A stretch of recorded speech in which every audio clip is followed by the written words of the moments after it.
psychopaths in the church. These are like a cancer affecting the whole body. 1 out of every 100 people is a psychopath.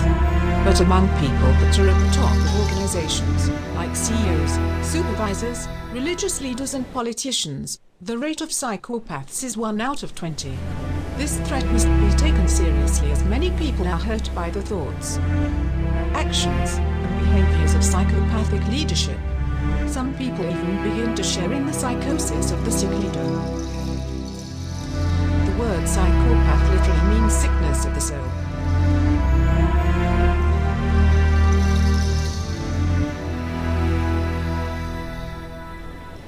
And a lot of the preachers have high, heavy egos, or they wouldn't do what they do.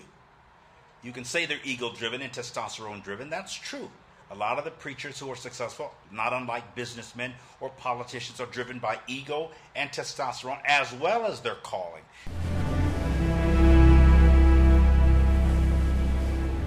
I'ma outshout you. I'ma outpraise you. I'ma outworship you. You wanna preach? I preach. You wanna teach? I teach. You want me to speak in tongues? I speak in tongues. And some people call it arrogance, but you don't know what it takes to be me.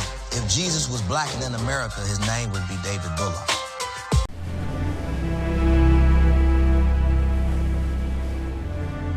How do you deal with the criticism that people say you can't be a rapper and listen and rap about these things, and then in the same hand be a man of God speaking and preaching to the choir? How do you deal with that criticism? Say, well, how can he do this and how can he do that? It's a real simple answer, because I can.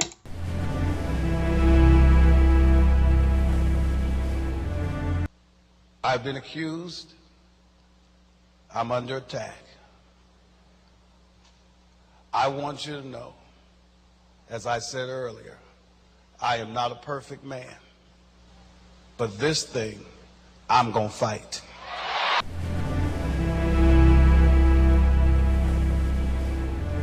So let me say to all of you who are here, and I'm finished, I want you to know I'm still the man. In spite of what it is that God has in fact provided me through, in spite of my failures, in spite of my shortcomings, in spite of my failures, in spite of me falling down, I'm still the man. If you're not here next week, I'm still preaching.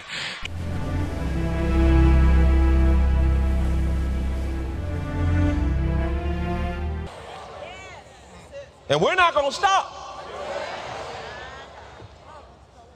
I never one time, you can attest to it, I never one time came to you and asked you for a dime for this airplane, did I? Creflo Dollar asking his members for $65 million. I ain't never asked you for a dime.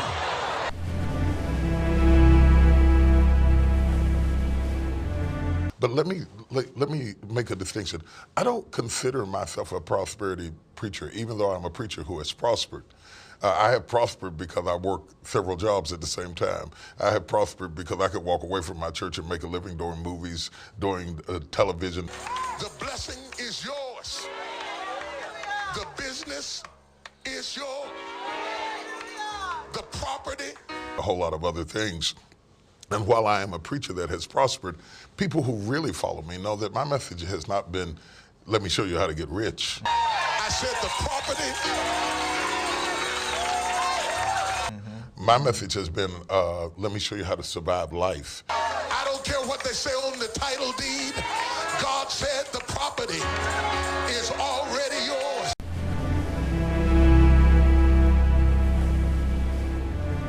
Do you ever regret things you've said? Do you sort of feel I was a bit strong sometimes in some situations?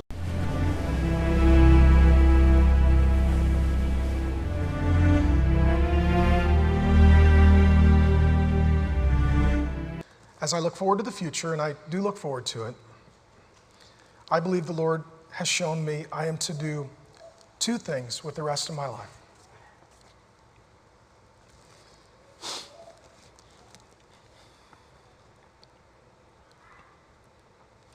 Love my family,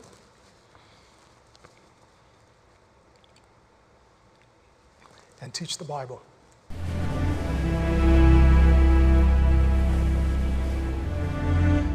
Some might say a little bit of an ego that goes with that personality. You have to keep that in check?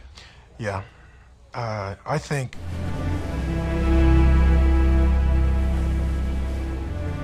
You know, they don't see the schools I've built, the Christian academies, the boys' home I have, the 1,200 homes, the work I do in South Africa, Nairobi, Kenya, the Dominican Republic. I don't go to strip joints. I don't gamble. I don't drink. I'm not into porn. I love my wife, been married 30 years.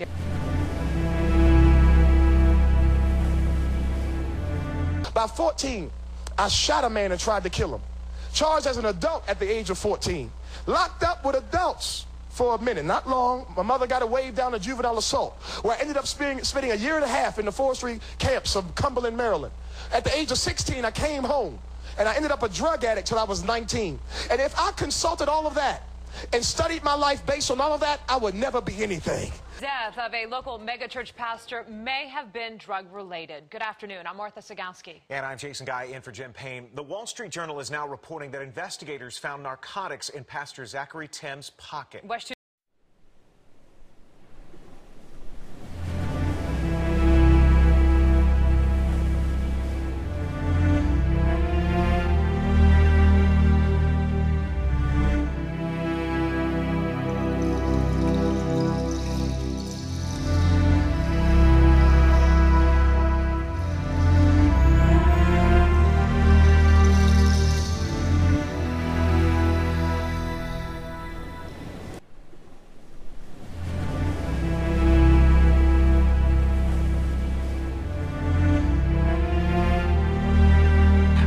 This prayer in our church for our men.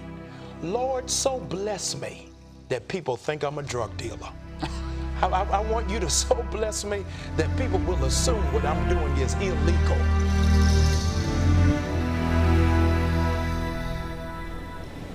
You must consider that one of those people might be the devil.